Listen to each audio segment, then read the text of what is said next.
Hey welcome back. I am your Bhim sir from Bhim classes. मेरे प्यारे दोस्त, आज मैं आपसे बात करना चाहूँगा जो मैं आपको यूपी बोर्ड क्लास 10th की प्रो सेक्शन का चैप्टर स्टार्ट किया है आपके लिए। उसमें शायद समरी को लेकर 3 पार्ट मैंने आपको दे दिया है।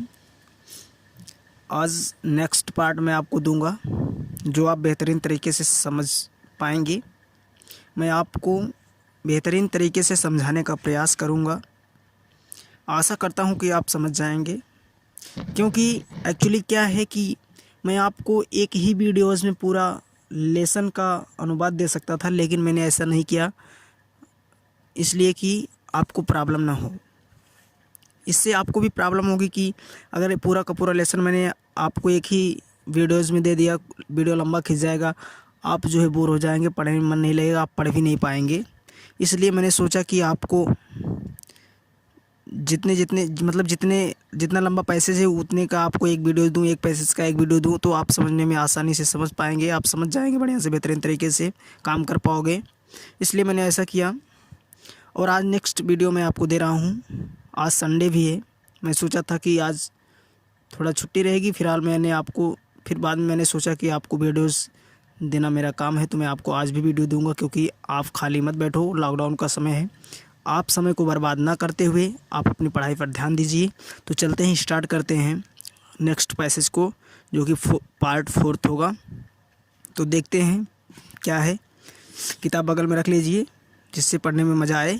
देखिए क्या लिखा है।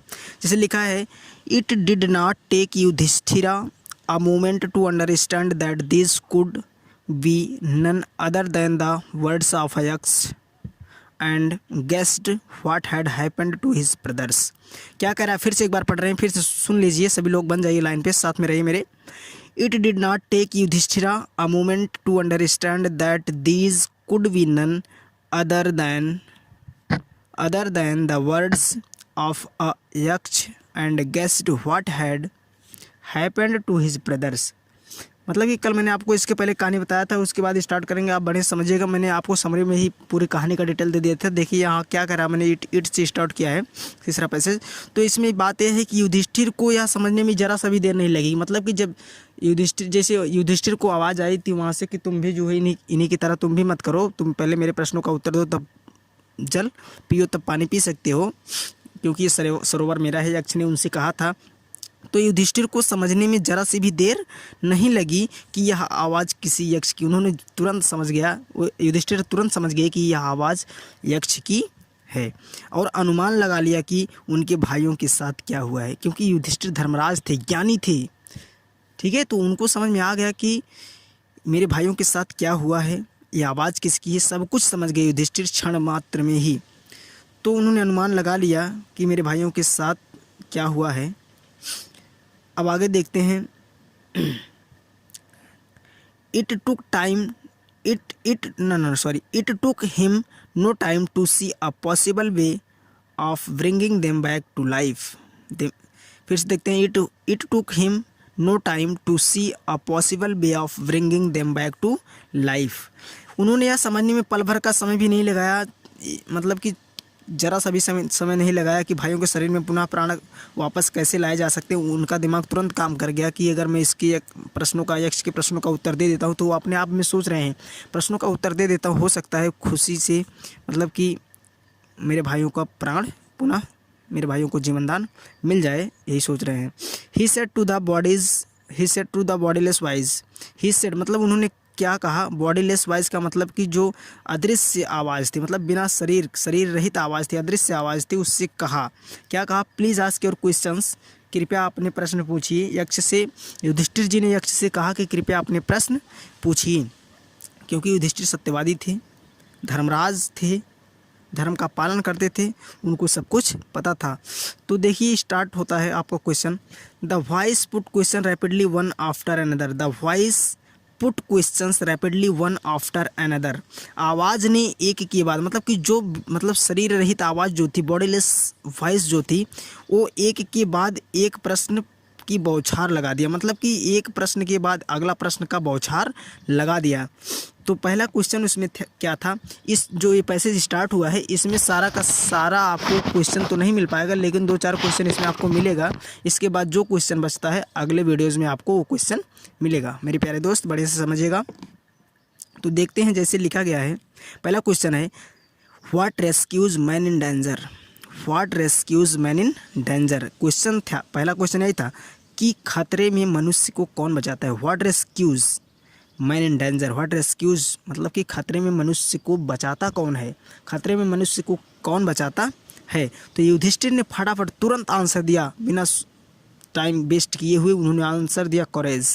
करेज, करेज का मतलब होता है साहस। जब यक्ष ने पूछा कि what rescues man in danger, आदमी को खतरे में कौन बचाता है, तो युधिष्ठिर ने आंसर दिया साहस। फिर नेक्स्ट क्वेश्चन यक्ष ने पूछा by the study of which science does man become wise.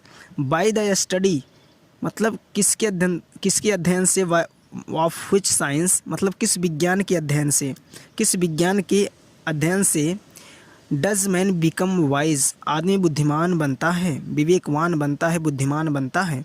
उन्होंने दूसरा क्वेश्चन उनसे पूछा था कि किस विज्ञान के अध्ययन से, किस विज्ञान की शिक्षा से मनुष्य जो है विवेकवान है मतलब कि बुद्धिमान बन जाता है। तो फट से तुरंत उन्होंने फटाफट उत्तर दिया, जल्दी से उन्होंने आंसर दिया। क्या दिया, नॉट बाई स्टडिंग एनी शास्त्र। उन्होंने क्या कहा आंसर, थोड़ा बहुत गजब की लाइन है, बेहतरीन लाइन है, इसको ध्यान से समझिएगा। नॉट बाई स्टडिंग एनी शास्त्र डज मैन बिकम वाइज।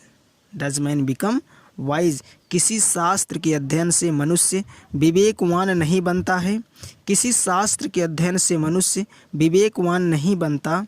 फिर आगे कह रहा है it is by the Yaksha asked, it is by association with the great in wisdom that he gets wisdom. It is by association with the great in wisdom that he gets wisdom.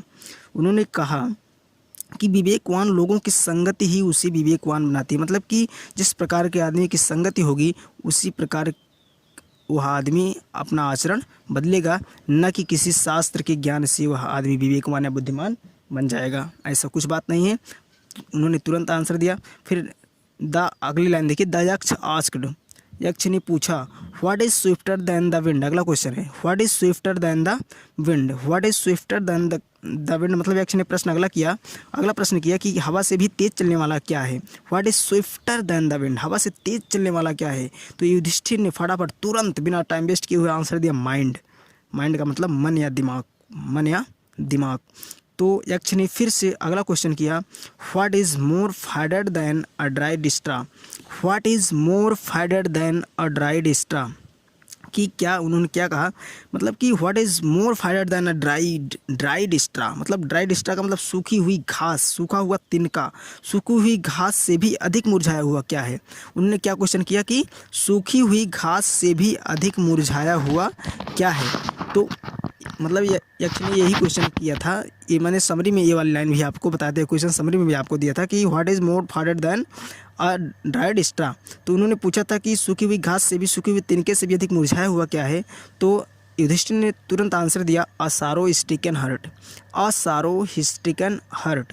अ सारो स्टिकन hurt का मतलब होता है कि दुख में डूबा हुआ हृदय, मतलब कि अगर दिल से बहुत ज़्यादा दुख है, अगर मतलब कि एक प्रकार का टेंशन है, तो उससे ज़्यादा मुरझाया हुआ कोई भी चीज़ नहीं, मतलब कि एक सूखे तिनके से भी ज़्यादा दुख जो होता है, क्या दुख में डूबा हुआ हृदय जो होता है एक सूखे तिनके की भांति, तिनके से ज़्यादा भी क्या होता है, मुरझाया हुआ होता है। सूखी हुई घास से भी अधिक मुरझाया हुआ, उन्होंने पूछा था ये प्रश्न, सूखी हुई घास से अधिक मुरझाया हुआ क्या है, तो उन्होंने बताया दुख में डूबा हुआ हृदय। मेरे प्यारे दोस्त, आपका यह वीडियो इसी पर समाप्त होगा। आप शुरू से अंत तक वीडियो देखोगे, आपको अवश्य ही, मैं आशा करता हूं कि आपको समझ में आएगा। अगर नहीं समझ में आएगा तो कमेंट सेक्शन में कमेंट कीजिए, मैं और बेहतरीन वीडियो आपको दूंगा। मेरे प्यारे दोस्त, अगर क्लास अच्छी लगी हो तो वीडियो को लाइक कर दीजिए। अगर चैनल को भी सब्सक्राइब नहीं किया तो सब्सक्राइब करके रख लो, इससे भी बेहतरीन वीडियो आपको मिलती रहेगी, क्योंकि एक लेसन इस पूरा होगा, जब ये द इंचेंटेड पूल वाला लेसन पूरा हो जाएगा तो आपको फिर से मैं ग्रामर की क्लास 2-3 दिन के लिए दूंगा, फिर सेकंड लेसन स्टार्ट किया जाएगा। मेरे प्यारे दोस्त, अब वीडियो को यहीं पर समाप्त करते हैं। अब मिलते हैं अगले वीडियो में। Thank you very much.